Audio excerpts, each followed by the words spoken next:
সালাম বিবিরে, আমি একটা গরিব মানুষ, সারা দিন মাঠে কামকাজ করি, তুমি আমার বিছানাখানে তুমি তাড়াতাড়ি করে আইসো, নামাজকে তুমি ছোট ছোট করে পড়ো, আমার কথাও শুনে না।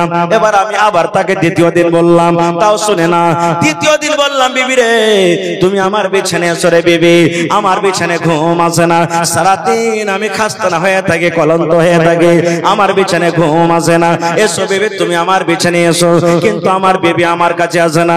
আল্লাহ নবী গো, হয়তো আমার মাথা ব্যথা করে, হয়তো আমার গা ব্যথা করে, আমার বিবি আমার বিছানায় যখন না আসে নবী গো, তখন আমি তাকে মারি আর বলি, বিবি রে নামাজ তুমি ছেড়ে দাও, নামাজ তুমি ছেড়ে দাও।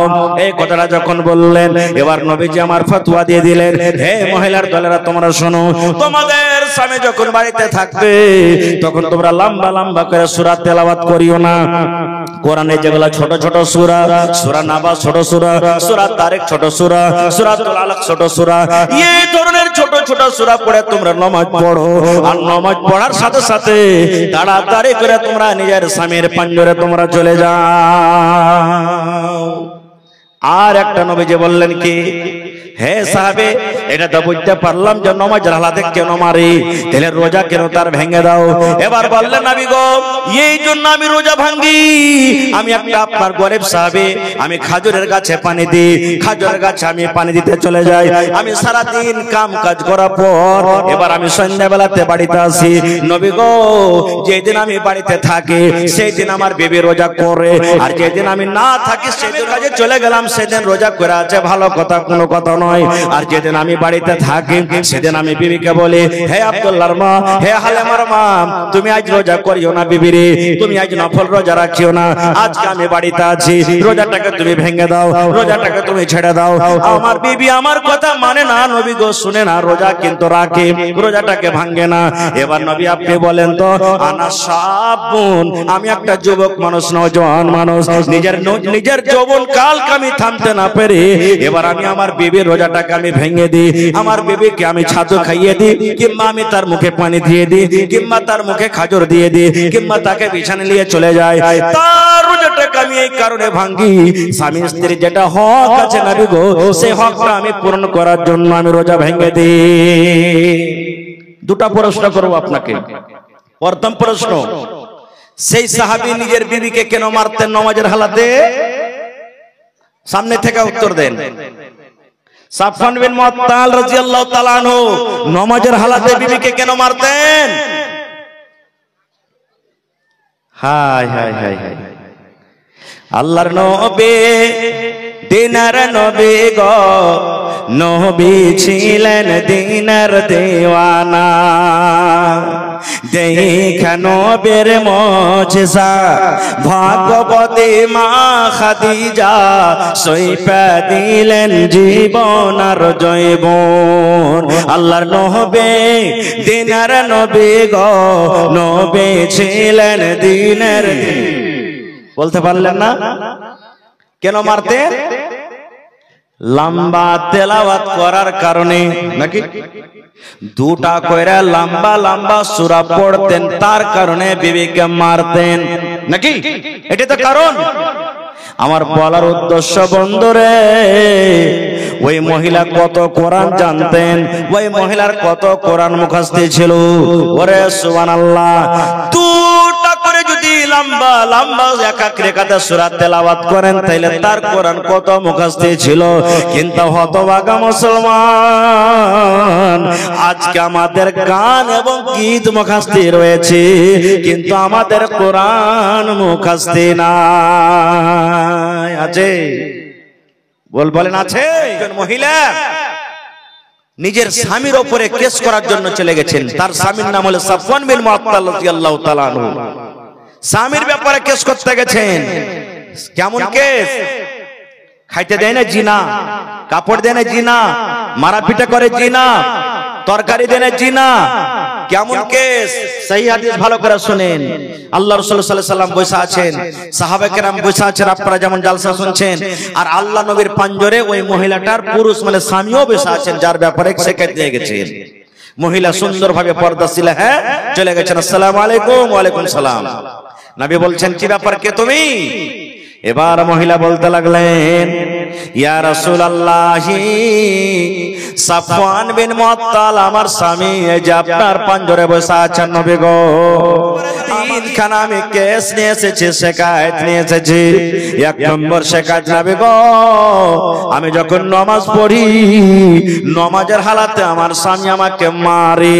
নামাজ যখন আমি পড়ি, হয়তো আমি নামাজের হালাতে আছি কিংবা রুকুতে আছি, সাজদাতে আছি, আল্লাহ নবী গো, নামাজ যখন আমি পড়ি, নামাজের হালাতে আমার স্বামী আমাকে মারে। দুই নম্বর নবী গো, রোজা যখন আমি রাখি, আমার মুখে খাজর দিয়ে, আমার মুখে পানি দিয়ে, কিংবা আমার মুখে ছাতু দিয়ে, কিংবা আমার হাত কানা ধরে বিছানাতে নিয়ে চলে যায়, আর যাওয়ার পর আমার রোজাটাকে ভেঙে দেয়। তিন নম্বরে নবী গো, আমার স্বামী সাফওয়ান বিন মুআত্তাল ফজরের নামাজ পড়েন যখন সূর্য উঠে যায়। কয়টা হলো ভাই? এক নম্বর নবী যে, এই যে সাফওয়ান বিন মুআত্তাল আমার স্বামী আপনার পাঞ্জরে বসে আছেন, ইশারা করে বলছেন, নবী গো, আমার স্বামী আমাকে মারে। কখন মারে? আমি যখন নামাজ পড়ি তখন আমাকে মারে। আমি খেতে বসি তখন মারে না, বসে থাকি তখনও মারে না, কাম কাজ করি তখনও মারে না। আল্লাহ নবী গো, আমি যখন নামাজ পড়ি, নামাজের হালাতে থাকি তখন আমাকে মারে। আর দুই নম্বরে রোজা রাখি তখন রোজাকে ভেঙে দেয়। আর তিন নম্বরে ফজরের নামাজ পড়ে যখন সূর্য উঠে যায়। তিনটা শিকায়েতের পর মহিলা বসে গেলেন। নবী জিজ্ঞাসা করছেন সাফওয়ানকে, সাফওয়ান, তোমার স্ত্রী তোমার ব্যাপারে তোমার সামনে যে শিকায়েত করেছে, এই সমস্ত শিকায়েত সত্য না মিথ্যা বলো তো? এই জামানার যদি আমরা হইতাম তো কি বলতাম?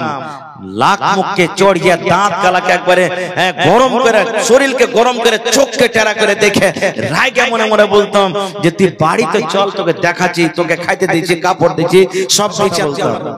কিন্তু ওরে সুবহানাল্লাহ, একজন আল্লাহর নবীর সাহাবী, যার সিনাতে 30 পারা কোরআন আছে বন্ধুরে, যার আল্লাহর ডর, যার নবীর প্রতি মহব্বত ভালোবাসা, যার জাহান্নামের ডর, সেই সাহাবী বলছেন, ইয়া রাসূলুল্লাহ, আল্লাহর নবী গো, আমি যা কিছু করছি আমার স্ত্রী আপনার সামনে বয়ান করে দিয়েছেন। নবী গো, আমার স্ত্রী সত্য বলেছেন গো নবীজি, আমি নামাজের হালাতে তাকে মারি, আমি তার রোজা ভেঙে দিই এবং আমার নামাজ পড়তে সূর্য উঠে যায়। সব সত্য নবী গো, সব সত্য, আমার স্ত্রী একটাও মিথ্যা বলেনি, সব কোটা সত্য বলেছেন। এবার নবী বললেন, বাবারে, নামাজ তো হলো ইবাদত, নামাজের হালাতে ইদিক উদিক নবী দেখতে মানা করেছেন। নামাজের হালাতে দেখা দূরের কথা, তুমি নামাজের হালাতে মারো, নামাজে যখন তুমি তাকে মারো তার মনটা ভেঙে যায়, তার খুশি খুঁজো ভেঙে যায়, তাহলে নামাজের হালাতে মারো কেন বাবারে? তুমি একটু দয়া করে বলো। আমার সাহাবী, নামাজের হালাতে তোমার স্ত্রীকে মারো, কারণটা কি? আমার নওজওয়ান ভাইরা শুনেন।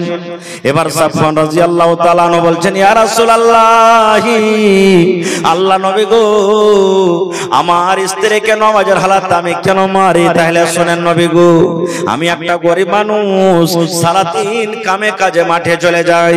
এবার মাঠ থেকে যখন সন্ধ্যাবেলাতে আমি বাড়িতে আসি, আমি আপনার সাথে নামাজ পড়ি, এশারের নামাজের পর আমি আমার বিছানায় চলে যাই। আমার বিবি আমার জন্য বিছানা লাগিয়ে দেয়, ভাবে বিছানা রেডি করে দেয়। এবার নবী গো, আমি বিছানায় শুয়ে যাই, আর আমার বিবি নামাজ পড়ার জন্য রাত রাত রাত রাত কাটিয়ে দেয়। কত বড় বড় সূরা তেলাওয়াত করে নবী গো, ভালো করে শুনবে, এটা আমার হাদিসের পয়েন্ট। কত বড় বড় সূরা তেলাওয়াত করে নবী গো। কোরআনের মধ্যে সবথেকে যেগুলা বড় বড় সূরা, সূরা বাকারা বড় সূরা, সূরা আলে ইমরান, সবথেকে কোরআনে যেগুলা বড় বড় সূরা, এক এক রাকাতে দুটা দুটা করে আমার বিবি তেলাওয়াত করে।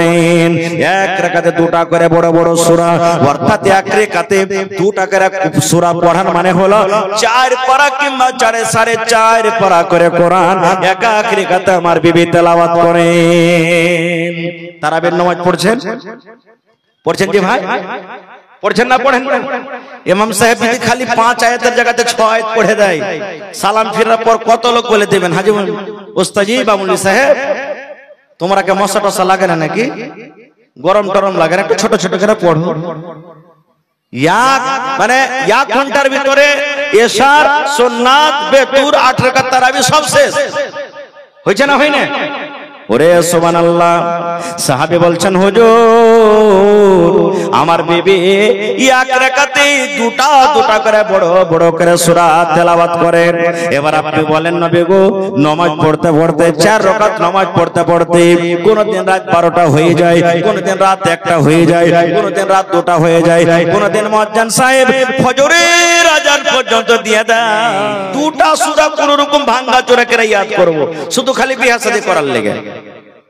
হ্যাঁ, দুটা সূরা, একটা সূরাতুল ফাতিহা আর সাথে ইখলাস বা আরো একটা কোনটা ভাঙা চূড়া কইরে দুটা সূরা কোন রকম আমরা মুখস্থ করব। কোরআন কতখানি বুঝে জানেন? একটা গল্প বলছি, হাদিসের কথা হলে আমি বলে দিচ্ছি আগে। গল্প কোরআন কতটুকু আমরা বুঝি।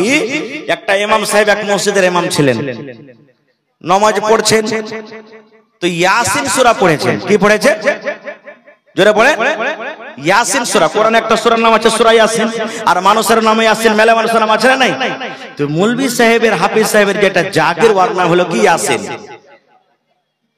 তো ইয়াসিন সূরা পড়েছেন, ভালো কথা। এবারে জের বাড়তে জাগির আছে ওই লোকটার নাম হলো কি বাবর, নাম হলো বাবার। আর যার বাড়িতে খাইছে ওর নাম হলো বাবার। আর মৌলভী সাহেব তেলাওয়াত করেছেন কি সূরা ইয়াসিন ফজরের টাইমে।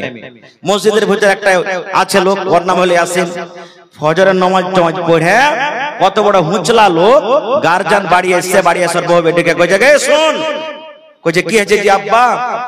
কইছে যে ওই মৌলভী সাহেব যখন খাইতে আসবাকে খাইতে দিবি না।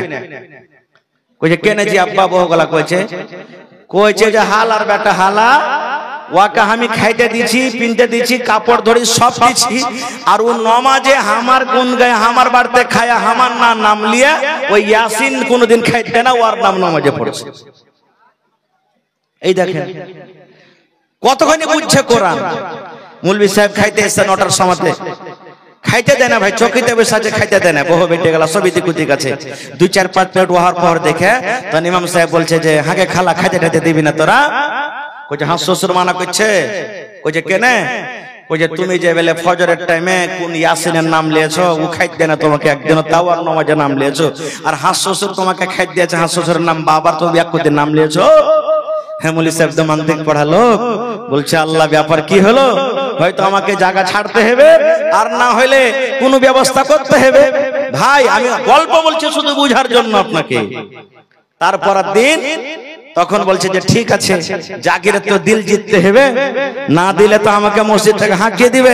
আর মেন বাগডোগরা সব হাতে তার। এবার নামাজ শুরু করেছে। আউযু বিল্লাহি মিনাশ শাইতানির রাজিম, বিসমিল্লাহির রহমানির রহিম। পড়া সূরাতুল ফাতিহা। এবার আরেকটা সূরা পড়ে দিয়েছেন। এবারে ইমাম সাহেব সূরা শুরু করে দিয়েছেন, ইয়া বাবারু আনতা জাহিলুন। কি বলছেন? ইয়া বাবারু আনতা জাহিলুন ওয়া আবুকা হিমার ওয়া জাদ্দুকা খিনজির ওয়া কুল্লুকুম জাহিলুন। এবারে দিল খান কিন্তু বাগ বাগ হয়ে গেছে। হ্যাঁ, নামাজের পর তখন কইছে